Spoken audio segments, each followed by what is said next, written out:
Bayaan nyo na, wag nyo nang masyadong siniseryoso yan. O matatapos din ang panunungkulan ng mga hayop na yan. O malalakas lang ang loob ng mga yan kasi nasa kapangyarihan pa sila. Pag wala na sila sa kapangyarihan, putang ina, para mga basang sisiw yan. Para mga daga yan mga yan, nahahantingin natin isa-isa. Lahat ng mga magnanakaw ng mga congressman, mga magnanakaw ng mga senador, lalong-lalo na yung mga magnanakaw dyan sa Malacanang, putang ina, matindi si Pangandaman ha. Matindi si Pangandaman mga bossing, nakuha pa siyang ginawa pa siyang CEO ng isang korporasyon ng gobyerno. Utang ina niyan, isipin mo ginawa pang CEO, magnanakaw na nga. O di ba? Sinabi na nga ni Martin Romualdez na executive. O tapos sinabi nila ang executive daw hindi lang daw presidente. Kung hindi presidente, sino? Sino nagre-release ng budget sa DPWH, DBM? Sino ang pinuno ng DBM? Si Pangandaman. O so kung si Pangandaman ang pinuno ng DBM at sinabi ni Bongbong hindi siya may kasalanan, di si Pangandaman may kasalanan. Siya nagre-release ng pera eh. Although alam naman natin na hindi magre-release ng pera si Pangandaman kung hindi aprubahan ni Bongbong at pipirmahan ni Bongbong yan. Kaya sigurado tayo si Bongbong Marcos talaga yan. Pero sige, sabihin na natin na si Pangandaman na nag-release ng pera sa DPWH para katkungin ng mga putang na demonyo dyan sa DPWH. O anong nangyayari ngayon? Bakit? Kung sino pa yung mastermind sa mga pagnanakaw sa Pilipinas, puta, binibigyan nyo pa ng mga panibagong posisyon, mga hayop kayo. Tangina kasi to si Tulfo eh. Hindi na kasi sinundan yung yung hearing ng Blue Ribbon Committee, kaya tuwan-tuwa sila dyan sa impeachment eh. Tuwan-tuwa sila dyan sa impeachment mga bossing dahil alam nila na matatabunan yan yung Blue Ribbon Committee. Pero grabe sikat yung impeachment ni VP Sara. Sa lahat ng impeachment sa buong mundo, yung impeachment ni VP Sara, yung talaga naman nakatutok ang mga tao. At kaya, takot na yung prosecution at talagang nagtatae yung prosecution. Ang tagal nilang pinaghandaan yan, pero support pa rin yung missile nila. Walang yan eh. Pero mamaya pag-uusapan natin yan mga bossing. Dito muna tayo. O yan, dyan muna tayo. Dito muna tayo mga bossing. O si Angel Locsin, anong iniiyak nitong babae na to? Anong iniiyak nitong losyang na ito? Oo, sige basahin natin ha. Kasi nagsimula yung kadramahan nitong putang inang babae na ito. Nagsimula yung kadramahan niya noong si Robin Padilla, nabanggit niya sa kanyang pagtatanong sa isa sa mga testigo ng prosekusyon patungkol sa mga komunista. Ang tanong kasi ni Robin Padilla, alam mo ba kung sino si Marcos Sr., ang unang-unang presidente na lumaban sa mga komunista, mga kaliwa, terorista, NPA, kung sino man yan. Tinanong niya, sabi niya, alam mo sino ang pangalawa?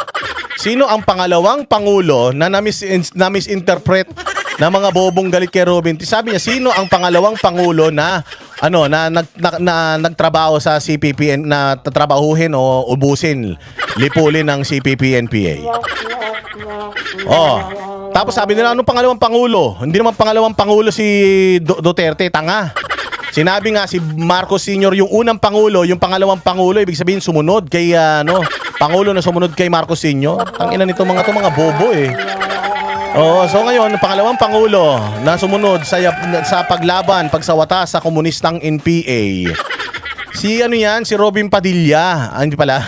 Si Pangulong Duterte, at naging kabalikat niya diyan, naging katulong niya diyan ang matapang na talagang hinahangaan natin, tinitingala natin na ama ng Kingdom of Jesus Christ na si Pastor Apollo Kibuloy, na gumastos ng bilyon-bilyon na sarili niyang pera para tulungan ang gobyerno para ang propaganda ng mga makakaliwa, propaganda ng mga NPA, ng mga komunista at terorista sa Pilipinas ay maharang sa pamamagitan po yan ng programang yung programa ni Doc Lorraine Badoy at saka ni Ka Eric Series, ang Laban Kasama ang Bayan.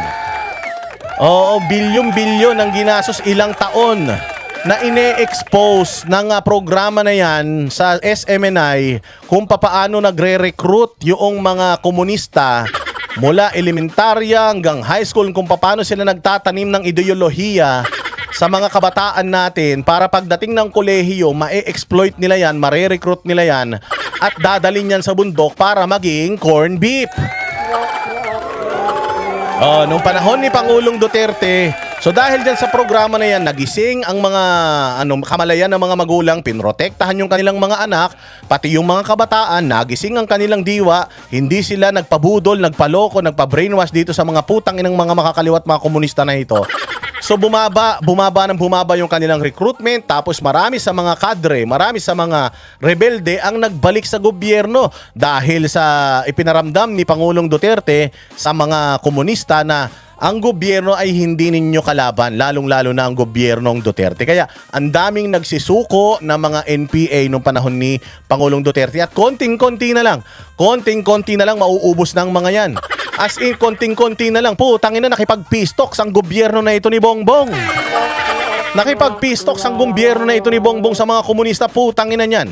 Lumakas na naman ang mga komunista. Kita nyo, kaliwat kanan na naman yung mga makabayan dyan sa Congress. Putaragis yan, yung Duterte Youth na lumalaban sa mga komunista. Dinisqualify ng Comelec, ipinalit. Putang ina niyan, makakaliwa pa. Namamayagpag ngayon. Sino mga namamayagpag ngayon? Sila Terry Ridon, sila Jokno, sila Leila de Lima, si Sendenya. Lahat. Nagkaroon na naman ng boses yung mga pinatay na ni Pangulong Duterte na boses ng mga komunista. Ayan, nabuo na naman. Ayan na naman, buhay na naman sila. Nakipagkasundo para para hindi na makadagdag sa mga gustong magpababa kay Bongbong Marcos. Etong mga komunista na to, na nila, all for one for all na sila. Kita mo. Ano ang problema ng bayang Pilipinas? Ang problema ng bayang Pilipinas, mga bossing, yung flood control scandal, di ba? Anong dinidinig ngayon sa Senado? Sa impeachment, putang ina, confidential funds. Yung confidential funds na yan, ginamit para maubos sa mga putang ina komunista. Pero yan ang dinidinig ngayon. Kita nyo, nasan si Pangulong Duterte? Nasa ICC. Saan yung ICC nakalocated? Diyan sa Netherlands. Alam nyo yung Netherlands, diyan tumakbo yung satanas na pinuno ng CPP-NPA na si Joma Sison. Pinatakbo dyan ni Cory para hindi mapauwi dito sa Pilipinas at hindi makulong dito sa Pilipinas. Diyan nag-exile. Napakarami mga komunista dyan. Nakita nyo, nasa si Pangulo. Sino ang mga complainant ni Pangulo? Putang ina, lahat yan mga komunista yan. So napakalaki talaga. Kaya nasan si Pastor Apollo Kibuloy? Nakakulong ngayon. Nasan si Pangulong Duterte? Nakakulong ngayon. Bakit? Dahil nilabanan nila yung mga komunista. Nilabanan nila yung mga komunista para kanino? Para sa sarili nila, para sa atin. Para yung mga anak ninyo hindi maging mga rebelde. Yung mga anak ninyo na inaasahan ninyo na mag-aaral at mag-aahon sa inyo sa kahirapan, hindi marirecruit ng mga buwaka ng ina nito at hindi magiging kalaban ng gobyerno na imbis na makatulong, makapaglagay ng pagkain sa hapagkainan ninyo, putang ina, nag-aarmas. Binibrainwash ng mga putaragis na ito. Ngayon, sinabi ngayon ni Robin Padilla, na siya'y isa rin namang komunista. Umamin naman si Robin Padilla dyan eh. Sinabi naman talaga ni Robin Padilla yan na ako'y komunista, ako'y idol ko nga si Joma Sison. Kahit naman si Pangulong Duterte, utak komunista din naman si Pangulong Duterte, kaya nga fist sign siya eh. Yung fist sign niya naging ganun, pero dati yung fist sign niya nakataas. Kasi masa si Pangulong Duterte at alam naman ni Pangulong Duterte kung ano yung mga ipinaglalaban ng mga komunista. Dalawa naman kasing klase ng mga komunista eh. Merong mga komunista na gusto talaga ng kagandahan para sa Pilipinas. Meron din ng mga komunista na putang na gusto talagang guluhin ng Pilipinas. Dalawa yan eh. Alam niyo yung kanyang kanang kamay na si Tatay Ibasco. Si Cabsec Ibasco, dating NPA yun. Pare na naging NPA na nahuli ni Pangulong Duterte at ni-reform ni Pangulong Duterte, naging tao niya sa Davao for a very long time. Nakita ninyo, ang ganda, harmonious ang nangyari sa Davao. Ang daming mga rebelde sa Davao. Ang ginawa ni Pangulong Duterte, ipinakita niya na kaisa nyo ako. Parehas naman tayo ng gusto eh. Maayos na bayang Pilipinas. Ganun naman yung ideology ng communism. Okay man yun. Hindi naman masama yun eh. Kasi ideolohiya yun eh. Way of life ang pagiging komunista. Mindset ang pagiging komunista. Hindi naman porket komunista ka, terorista ka na. Hindi po. Kasi marami pa rin ako, meron pa rin akong mga kaibigan na mga komunista pa din ang utak, pero hindi sila katulad ng mga komunista na mga mukhang pera, katulad nitong mga Makabayan Black. Hindi sila ganyan. Na ang gusto lang nila, yung mga pansarili nila, kalaban nila gobyerno, pero putang ina nakikipagkangkangan sa administrasyon ngayon. Sila ganon. So si Robin Padilla is one of the few na mga komunista ang isip, pero maganda ang layunin sa bayang Pilipinas. Hindi katulad ng iba na komunista ang isip, gusto lang nilang mag-take over sa bayang Pilipinas para sila hari. Ganun yun. Ngayon, mga bayan, dyan niya, sila Colmenares, O, sila Bayan Muna, sila Saturno Campo, ayan sila Franz Castro, di ba? O, di ba? Mga komunista ang mga utak nila, pero dinideny nila na komunista sila. Wala nang masama kung komunista ka eh. Walang masama kung komunista ka. Wala rin sa Biblia nakalagay na bawal maging komunista. Okay lang maging komunista ang iyong isip, ang iyong puso. Okay man lang yun. Huwag ka lang lumabag sa batas. Oo, kasi kung ang batas ng Pilipinas ay hindi komunista, susunod ka doon. Di ba? Kung gusto mo, pamilya mo, lahat kayo, komunista ang mga utak ninyo, okay lang yun. So long as hindi kayo lalaban sa gobyerno. Pwede naman kayo magreklamo sa gobyerno kung meron kayong hindi nagugustuhan. Pero hindi pwedeng mag-aarmas kayo at mamamaril kayo ng mga sundalo natin, ng mga kapwa nyo Pilipino. So si Robin Padilla, ganun siya. Oo, ganun siya. Idol niya di ba si Pangulong Duterte, si Joma Sison, pauwiin pa nga sana niya sa Pilipinas yan eh. Kasi gusto niya talaga magkaayos ang bayang Pilipinas at saka yung mga komunista ang isip na maganda naman ang layunin sa bayang Pilipinas. Gusto niya na mag-work together. Kaya nga pinagkukuha niya, kinuha niya yan si Ridon. Di ba? Kinuha niya sino ba to? Yung mga Department of Agriculture. Puro makakaliwa. Anong ginawa ng mga yan? May nagawa ba? Reklamo ng reklamo nung nilagay mo sila sa posisyon. Sino ba to? Si Kokey. Si Ridon nung nilagay sa posisyon. Ano nangyari? Puta, sinibak. Bakit? Putang inang yan. Ang nire-represent mo, kahirapan. Urban poor. Tapos biyahe ka ng biyahe, tarantado ka. Tanginan yan. Di ba? Ngayon. Mapunta tayo doon sa ating main topic. Ayan. Ngayon si Angel Locsin, doon lang sa sinabi ni Robin na komunista siya, nag-react si Gaga. Biglang nag-react si Gaga nung narinig niya yung komunista. Ito ang sinabi niya. Sabi niya, nung mga panahong magkakasama tayo, madalas mong ikwento yung panahon na namundok ka at nag-armas para ipaglaban ang bayan. Sabi mo pa nga, dinadalaw ka ng ex mo sa bundok. Ito lang, dito sa unang ratsyada niya na ito, nagkukwentuhan sila ni Robin Padilla tungkol sa pagiging komunista. Bakit kayo magkukwentuhan ni Robin Padilla sa pagiging komunista kung hindi ka komunista? Di ba? Doon pa lang palpak ka na eh.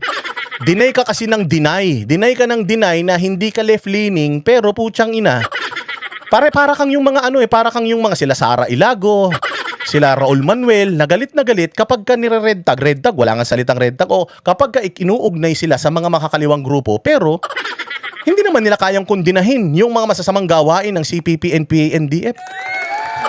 Ng NPA, ng New People's Army, yung mga pagpatay ng mga NPA, mga pandurukot, panggagahasa ng mga NPA, yung mga pagsunog ng mga equipment, hindi naman nila kayang Hindi naman nila kayang kondinahin. Pero ayaw nilang matawag na konektado sila dun. Mga hipokrito. Mga rally ng rally, mga progresibo, pero ayaw nila matawag o ma-associate dun sa mga kinahihiya nyo pala eh. Bakit nyo sinusuportahan? Ngayon, sabi niya dito, naalala ko madalas tayo magkwentuhan nung panahon mo na namumundok ka. Bakit nyo napagkwentuhan yun? Kaya nyo napagkwentuhan yun. Ito sa akin lang pwedeng mali ako. Baka kaya nyo napagkwentuhan yan. Kasi, baka ganyan talaga ang likaw ng bituka mo. Kasi ang alam ko, kamag-anak ka ni Colmenares. Si Colmenares, alam naman natin, kaliwa yan. Diba? Bayan Muna. Ano ba si Colmenares? Di ba? Yung mga ACT Teachers Party List. Hindi, ACT Teachers. Di ba sinabi naman mismo ni Joma Sison na legal front niya yung mga yan? Legal front ng CPP, NPA, NDF, yung mga party list na yan, yung mga organization na yan. Kung si Joma Sison na nagsabi na yung mga sinusuportahan mo, yung Gabriela. Hindi ba? Mga mga left-leaning yan. At kung sinabi ni Joma Sison na mga legal fronts niya yan, ba't ayaw nyong ma-associate? Pinopromote nyo, tapos ayaw nyong ma-associate. Pwede ba yun? Paano naman ma-open yung usapan tungkol sa komunista? Kung hindi mo rin pinagmamalaki na ganun ang takbo ng utak mo. Halimbawa, kumakain kayo, tapos sinabi mo ang sarap ng adobo. Tapos biglang dumating si Robin Padilla, magkukwento siya tungkol sa pagiging komunista niya, pagiging rebelde niya, pag-akit niya sa bundok. Meron kayong common denominator, kaya nyo pinag-uusapan yan, kaya nyo pinagkukwentuhan yan, meron kayong topic na na-open, na parehas yung interest ninyo, kaya nagkwentuhan kayo tungkol sa pamumundok ni Robin, dinadalaw siya ng kanyang jowa sa bundok, dahil umakit na siya sa bundok at nag-armas na siya.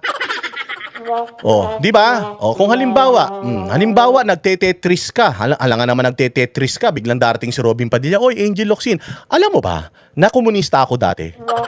lang pwedeng ganun out of the blue. Hindi yun. You have to open a topic, and then yung tema ng pag-uusap nyo doon na nakabase sa topic nyo. Malamang nung pinag-uusapan nyo ni Robin Padilla, ang pinag-uusapan nyo is yung pagiging komunista. Yung pagiging, hindi masama ang maging komunista. Hindi nga lang siya normal.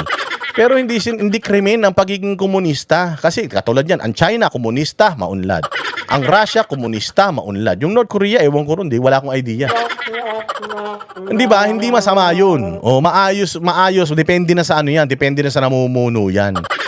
So ngayon, itong si Angel Locsin, yun sinasabi niya na nung mga panahon magkasama tayo, madalas mong ikwento nung panahon na namumundo ka. Bakit yung pag-uusapan yan in the first place kung hindi nyo topic yung pagmumundok? Okay, pangalawa, sa statement mo na to, kahit papaano, natuwa akong makita ulit yung dating Robin Padilla na nakilala ko, at least honest ka ngayon, kuya. At least si Robin honest. Ikaw ba naging honest ka? Inamin mo ba ever? O kahit na lang dyan sa mga mangilan-ngilan mong tagasunod, inamin mo ba sa kanila na utak komunista ka? Kung hindi, sabihin mo hindi ka komunista. Kondinahin mo yung gawain ng mga sinusuportahan mong mga grupo. Sabi nito, ang tanong ko lang, nasaan ka nung panahong nire-red tag ako? Putang ina mo, kasama niya yung asawa niya. Kasama niya si Mariel. Nagpaparami sila ng lahi. Anong pakialam mo? Nung nire-red tag ka, putang ina, problema mo yan. Sumama ka sa mga progresibong mga grupo, sumama ka sa Gabriela, nagpo-promote ka ng mga gawain ng mga organisasyon na kinaaaniban mo. Ngayon, nung inassociate ka nila dahil ultimong leader ng NPA, CPP, ang nagsabi na legal fronts niya ito. Ngayon, noong na-associate yung pangalan mo, hiyang-hiya ka, bakit ka mahihiya kung sinamahan mo naman yan? Sabi niya, nasaan ka nung mga panahong nire-red tag ako kahit maalam mong hindi totoo? Utang ina, abogado ka ba ni Robin? Abogado mo ba si Robin Padilla? Pasweldo mo ba si Robin Padilla? Nanay mo ba si Robin Padilla? Tatay mo ba siya? Jowa mo ba siya? Kuya mo ba siya? Ilan libo ang mga kaibigan mo? Ilan libo kaibigan mo? Meron ka sigurado ako sa Facebook, mga milyong mga followers. Okay, yung kaibigan na malapit sa'yo, putang ina mo, lahat ba yan pinagtanggol ka nung nired tag ka? Gago, di ko nga alam na nire-red tag ka eh. Kung alam ko lang nire-red tag ka eh, di baka dumagdag pa ako. Pero inaano mo, parang may utang na loob si Robin sa'yo. Ano ba nagawa mo sa buhay ni Robin? Ikaw ba yung nakatulong sa paglaya ni Robin? Ikaw ba, nanghingi ba si Robin sa'yo ng pera para mapakain niya yung pamilya niya, para ipamukha mo sa kanya, isumbat mo sa kanya yan? Nasaan ka nung panahong nire-red tag ako kahit alam mong hindi totoo? Gago! Yung mga kapatid mo, nasaan nung mga panahon na yan? Mga pinsan mo, mga kamag-anak mo, tsahin mo. Ang ina mo, bago mo anuhin si Robin Padilla, hanapin mo muna yung mga kamag-anak mo magtanggol sa'yo. Tangina ka. Di ba sabi, actually, kasama mo pa nga at katsikahan yung mga nagre-red tag, naghuhukas kamay at pumikit sa katotohanan. Kaibigan niya yung mga yun, kaibigan ka rin niya. Mas pinili ni Robin Padilla yung ganun talaga. Ikaw may ari ng mundo, te. Boss ka? Pasweldo mo tao? Ha? Jowa mo? Nagpachukchak ka ba dyan para mag-demand ka? Ang tanong lang, yung mister mo pa, pinagtanggol ka ng sandamukal. Baka mamaya hindi ka naman pinagtanggol ng mister mo, tas naghahanap ka ng tanggol sa iba. Ang tawag dyan, papansin. Ang tawag dyan, self-centered. Wag ganun, ma'am. Wag ganun. Pagtanggol mo sarili mo, ikaw si Darna eh. Di ba? Pinagtatanggol mo lahat ng mga inaapi sa mundo. Tapos nung ikaw yung inapi, maghahanap ka ng tao magtatanggol sa'yo, ipagtanggol mo sarili mo. Di mo ba kaya? Ang ina nyo, ang hilig nyo magpaawa. Hindi naman kasi kayo kasali sa usapan, putang ina, nakikialam kayo. Ito pa. Isa sa mga pinakamalaking dahilan kung bakit ka binoto ng maraming Pilipino ay dahil inaasahan nilang magiging matapang kang boses para sa kapatid nating Muslim. Bakit hindi ba siya nagsasalita para sa mga kapatid nating Muslim? Hindi ba niya nire-represent ng maayos mga kapatid nating Muslim? Putang ina. Ha? Bakit? For the first time nga, nagkaroon ng pagdadasal ng Muslim diyan sa Senado. Hindi niya pa ba binibigyan ng boses yung mga kapatid nating Muslim noon? Nakita nyo kung paano niya ipagtanggol ang mga kapatid nating Muslim diyan mismo sa halls of the Senate. Hindi pa rin siya boses ng Muslim? Putangin ng babae na ito. Wala kang alam. Wala kang alam. Inutil ka, boba ka. Kung makapagsalita ka, akala mo, ino-audit mo si Robin? Taga-commission on audit ka? O, may metrics si Robin sa'yo, ganon. Hindi siya pumasa sa standards mo. O, dito ako natawa eh. Pero bakit parang mas ipinaglalaban mo pa si Kibuloy? Naniniwala ka ba talaga na siya ang appointed son of God? Ba't nadamay si Pastor? Dito ako talaga natawa, bakit? Nung nadamay si Pastor Apollo Kibuloy, alam ko na kung bakit gigil na gigil ito si Locsin, si Angel Locsin, at alam ko na kung anong totoong pagkatao at totoong utak niyan. Para sa akin, ang magagalit lang kay Pastor Apollo Kibuloy, mga komunista. Kasi nga, si Duterte at saka si Pastor Kibuloy, dalawa sila na nagtrabaho at umubos sa mga komunista sa Pilipinas. Bakit biglang nasama si Pastor Kibuloy dito? Naniniwala ka ba talaga na siya ang appointed son of God? Ako, naniniwala ako na siya ay appointed son of God. Ikaw din, appointed son of God ka eh. O daughter of God. Ako din, naniniwala ako na ako ay appointed son of God. Oo, lahat yun. Nakalagay yun sa Biblia somewhere. Hanapin mo. Nakalagay doon na ang tawag niya sa atin, mga anak. Oh, putangin nun yan. Kung ayaw mo maging anak ng Diyos at di ka naniniwala na si Pastor Kibuloy ay anak ng Diyos, kaninong anak siya? Bukod sa anak siya ng mga magulang niya. O ikaw, kung sinabi mo na anak ka ng Diyos at hindi ako maniwala, hindi ka ba magagalit? Kung hindi ka anak ng Diyos, kanino kang anak? Sa Satanas? Gago ka pala eh. Alam niyo, yung mga religious beliefs na yan, nirirespeto yan. Oo, yung paniniwala ng Iglesia ni Cristo, paniniwala ng Kingdom of Jesus Christ, paniniwala ng mga Mormons, paniniwala ng ganito, ng Katoliko, ng Victory, ng GCF, CCF, lahat ng may mga CF. Yung mga paniniwala na yung spiritual yan, nire-respeto yan, hindi yan kini-question. Kung ikaw, anong simbahan mo at feeling mo yung simbahan mo yung pinakamagaling na simbahan sa buong kalawakan, ire-respeto natin yan kasi nga, hindi pwedeng pagdebatihan yan. Pagdating, tabu yan. Pagdating sa paniniwalang spiritual, respetuhan yan. Bakit mo kino-call out si Pastor Apollo Kibuloy? Putangin, ang kapal naman ng pagmumukha mo. Oo, kung sa dami ng mga natulungan mo, ikukumpara mo sa mga dami ng natulungan ni Pastor Apollo Kibuloy at na sagip ni Pastor Apollo Kibuloy ng mga kaluluwa, ikukumpara naman sa yung kupal ka. O, sino na ba mga kaluluwa nasa sagip mo? Alam mo ba kung ilan ang miyembro ng KOJC? 7 hanggang 8 milyon na sila sa buong mundo. Ikaw, followers man lang ang marami ka, pero may nasagip ka ng mga kaluluwang kupal ka? Lakas ng loob mo maka-call out sa mga spiritual leaders. Putangin na mo ka.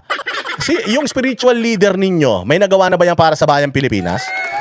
Tingnan ninyo kung gaano na karami ang mga buhay na nabago ni Pastor Apollo Kibuloy, pati yung kanyang SMNA Foundation, yung mga natulungan nila mga bata na pag-aral nila, yung mga pamilya na yung mga napagtapos nila ng abogasya, doktor at kung ano-ano. Kaya mong yan? Kaya mong kahit man lang papaano levelan yan, Angel Locsin, ang tigas ng mukha mo?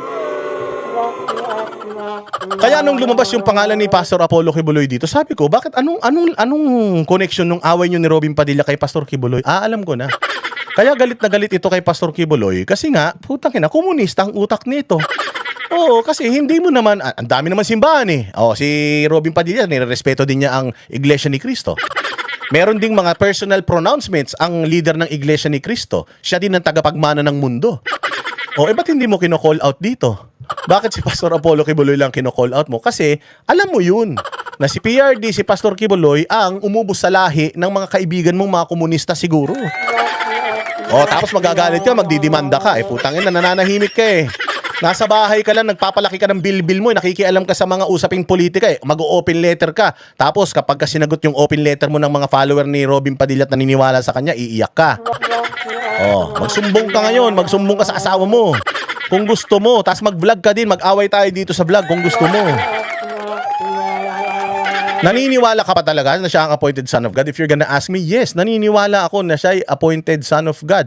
Am I a member of KOJC? Hindi. Pero naniniwala ako sa tao at nire-respeto ko yung paniniwala ng tao na yun. Kasi nung sinabi sa akin ni Pastor Apollo Kibuloy yung ibig sabihin ng appointed son of God, na-realize ko, wait, appointed son of God din ako. Appointed son of God yung kapatid ko. Appointed daughter of God yung kapatid kong babae, yung nanay ko, at lahat ng mga kilala ko, appointed sons and daughters of God. Ang ina nyo, hindi kayo marurunong. Sabi niya, isa ka sa pinakamakabayang taong nakilala ko. Ikaw si Andres Bonifacio. Puta, hindi naman si Andres Bonifacio yan, si Robin Padilla yan eh. Kaya nakakalungkot pag nakakabasa ako ng stand mo sa pagdating sa China. Hindi ito ang Robin Padilla na nakilala at hinangaan ko. Kung hindi makikipagkaibigan si Robin Padilla sa China, saan siya makikipagkaibigan? Angel Locsin sa Amerika. Di ganun din. nakipagkaibigan din siya sa isang lahi. O bakit hindi mo kayang kondinahin si Bongbong Marcos na ipinadala ang isang Pilipino sa banyagang korte? Aber nagalit ka doon. O nagagalit ka kay Robin Padilla pagka sinasabi niya na dapat kaibiganin natin ng China dahil ang China maraming pwedeng itulong sa atin. Magandang maging kaibigan yan. Makikinabang tayo dyan. Ayaw mo. Gusto mo sarili mo. O hindi ba nagwo-world tour ka? O hindi ba, di sana, naging artista ka lang sa Pilipinas, hindi ka sana nagpunta-punta sa ibang bansa kung gusto mo lang pala sa Pilipinas. Gusto mo pala pag-aari ka lang ng Pilipinas, ayaw mo makipagkaibigan sa ibang mga bansa. Ay kung ganun pala, di sana, hindi ka nangingibang bansa, wala ka sana mga kaibigang foreigner. Hindi naman kasi masama may pagkaibigan sa China, hindi rin masama may pagkaibigan sa Amerika, sa Russia. Pwede naman tayo may pagkaibigan sa lahat eh. Ang gusto ni Robin Padilla, wag natin awayin ng China. Bakit gusto nyo kaibiganin ng Amerika tapos awayin ng China? Hindi pwede. Pwede ba natin maging kaibigan ng China at kaibigan ng Amerika katulad ng ginawa ni Pangulong Duterte? Anong kinakagalit mo? Opinion ni Robin yun. Kung ayaw mo sa China, di putang ina, tanggalin mo lahat ng made in China sa buhay mo. Huwag ka kumain siomai, huwag ka kumain ng siopaw. Huwag ka kumain ng paa ng manok. Yung chinchansu mo, bawasan mo.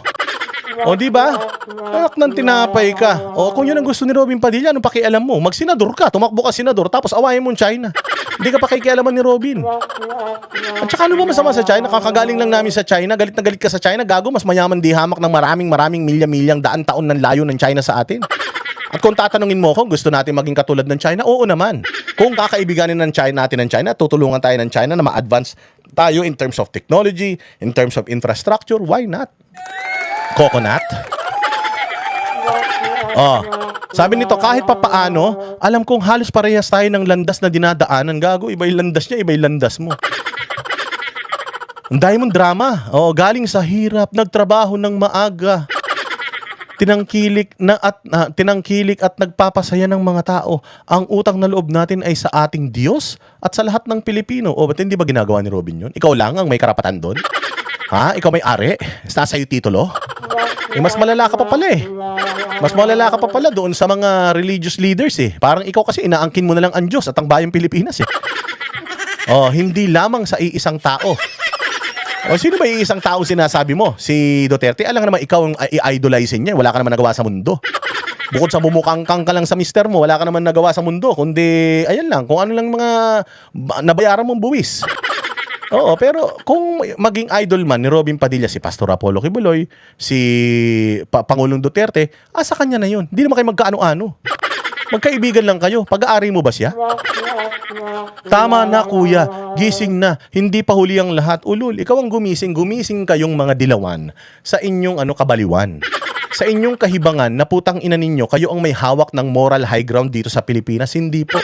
Hindi na kayo tinatangkilik, putang ina ninyo. Bago mo i-call out si Robin Padilla, mas mabuti, i-call out mo muna yung pagnanakaw ng administrasyon ni Bongbong Marcos. Yung pagtataksil ni Bongbong Marcos sa bayang Pilipinas, ang isang Pilipino ipinatapon sa korte ng ibang bansa. Na ang daming mga nakakulong ngayon na mga inosente, tapos yung mga leader ng mga sindikato sa Pilipinas na nagnakaw sa bayang Pilipinas, mga nasa laya, kinall out mo na ba sila, ma'am? Kino-call out mo yung pagiging komunista ni Robin Padilla, pero hindi mo ma-call out yung pagnanakaw ni Bongbong, ni Martir Romualdez. Tiningnan ko yung page mo Wala ka ron. Wala akong nakita na kino-call out mo yung pagnanakaw ng gobyerno. Galit ka lang in general sa magnanakaw, tapos itinutuon nyo sa mga Duterte. Hindi naman sila ang leader ng bayang Pilipinas ngayon. Hindi naman sila ang may hawak ng mga kaganapan sa Pilipinas ngayon, budget ng Pilipinas, batas sa Pilipinas. Bakit ba galit na galit kayo sa mga Duterte? Kasi ang mga Duterte ang umubos sa lahi ng mga komunista sa Pilipinas. At kung hindi ka komunista, hindi ka magagalit kay Pastor Apollo Kibuloy at kay PRRD. Kung hindi ka makakaliwa, hindi kayo hindi. Ang hirap kasi sa inyo, hipokrito kayo. Pwede niyo namang aminin, ano ngayon? Ano ngayon? Left-leaning ako, ano ngayon? Makabayan ako eh. Yun ang gusto ko eh. Yun ang ideology ko eh. So ano ngayon? Meron tayong freedom to choose. Freedom of choice, di ba? Kung freedom of choice mo, maging komunista, di ilabas mo na komunista ka. Katulad ni Robin Padilla. Ngayon, kung hipokrito ka, linis-linisan ka, pa-virgin ka, Oh, kung bait-baitan kayo na akala nyo pinanganak kayo sa Jerusalem, tapos putya may mga ano naman kayo, closet naman kayo. Meron naman kayong mga itinatagong mga kalansay sa mga closet ninyo, wala kayong karapatan mag-call out ng tao. I-call out nyo muna yung mga sarili nyo. Mga ulul. Oh. Ina ninyo manahimik ka na lang. Oo, manahimik ka na lang. Alam mo, para kang si Agot Isidro kaya hindi nagkakaanak kayong dalawa ni Agot dahil ini-stress niyo yung sarili ninyo sa politika Ang sarap-sarap na ng buhay niyo, ang yaman-yaman nun. Mayaman ng asawa mo Asawa mo si Arce, yan ang may-ari ng Arce Dairy, yung ice cream. Apakayaman ng mga yan. Ang sarap-sarap na ng buhay mo, umiiyak ka pa. Tangina siguro kung nakapangasawa ka ng tricycle driver, baka terorista ka na ngayon. Ang sarap na ng buhay mo. Hindi namin alam kung pigrolak ba o bimig ang kinakain mo, ang laki-laki mo na. O isang sinyalis yan na talagang nagpakasarap ka sa buhay. O ipanatilihin mo na lang yan. O minsan kasi yung sebo umaakyat yan sa utak, minsan kaya yung utak hindi na nagpapunction yan. Ingat-ingat lang. O ingat-ingat lang. Bago ka mag-demand kay Robin Padilla, bigyan mo muna ng anak yung asawa mo. Oo, yung demand niya na maparami niyang lahi ninyo. Oo, yun muna, tugunan mo. Nakikialam ka sa politika, sarap-sarap na ng buhay mo Hindi nyo na nga ma-call out yung gobyerno sa corruption na ginagawa nila kasi hindi kayo apektado O nakikialam pa kayo. Pabayaan nyo na yun. Pabayaan nyo na kung yan ang desisyon ni Robin Padilla sa buhay niya. Pabayaan kung tatakbo siya sa 2028 ulit, Vice President or Senator, di wag mo iboto. Wag mo iboto. Ang dahil pa sinasabi. Putang ina, kala mo naman may utang na loob sa iyo yung tao. Nagkukwentuhan lang pala kayo tungkol sa buhay komunista ninyong pareho gusto mo ipagtanggol ka pa. Wala ka na bang kapangyarihan kasi yung bato wala na sa'yo, sininghot na ni Bongbong? Huwag ka mapipikon Huwag ka mapipikon. Ganyan talaga kapag ka-artista. Laos, tapos losyang na. Oo, nagpapapansin na lang. Since nagpapansin ka, mapapansin ka talaga. Huwag na sumama loob mo kaya sa susunod, matulog ka na lang. Magpasasa ka na lang sa yaman ng mister mo. Magpakasasa ka na lang sa rangyan ng buhay. Kung gusto mo, mamigay ka ng pera, okay lang, wala kaming pake. Kahit kumain ka ng tae na may bubog, wala kaming pakialam. Huwag ka lang makialam dun sa mga taong hinahangaan namin. Dahil ganun din naman. Magagalit din naman sa amin sigurado yung mga taong humahanga sa'yo. Quits lang.